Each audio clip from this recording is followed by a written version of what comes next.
Okay guys, so this is number 8 from the homework for subtraction. Again, when we're doing subtraction, it's basically like addition. So the first thing I'm going to do is I'm going to change this symbol into a plus symbol, and I'm going to go ahead and distribute that negative to that minus 2. So everything else is just like addition after this. So the first thing we need to look for is the LCD, which is our least common denominator or divisor. Okay, if we look at this piece right here, this first one, we're going to have to do the X method to get our two factors. If I get my two factors, that's going to be m plus and m minus. Okay, my two factors of 20 that add up to -1 are going to be a positive 4 and a negative 5. So 4 times -5 is -20. 4 plus -5 is -1. So that's how we have my two factors. So now that I have this, I'm just going to go ahead and get rid of that, right? Because this is my new divisor. And you notice the second divisor is just m plus 4. So what that means is my LCD is going to be m plus 4 times m minus 5.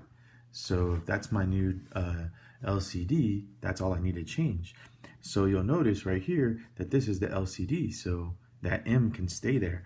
So now it's going to be m plus -2 times, and notice here I'm missing an m minus 5, so I have to have m minus 5 over m minus 5. I'm multiplying, okay, so that I have the same common divisor, right?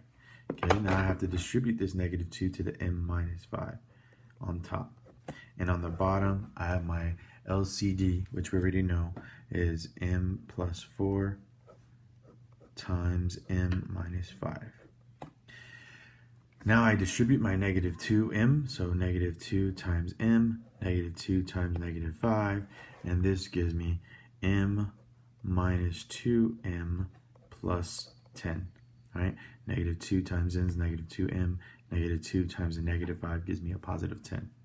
All of this over my LCD, and I'm just going to write the letter LCD. Don't do that. This is your LCD, but I'm just doing that so I don't have to write it again. All right. Now I combine my like terms, m and minus 2m. That gives me a -m plus 10 over our LCD, which was m plus 4 times m minus 5. And in that case, you're pretty much done. This would be your final answer. If you really wanted to, you could factor out a negative, and you would get -m minus 10 divided by m plus 4 times m minus 5. But really, that doesn't cancel anything out. So we're just going to go ahead and stick with that. Hopefully that helps. That's number 8 on the homework.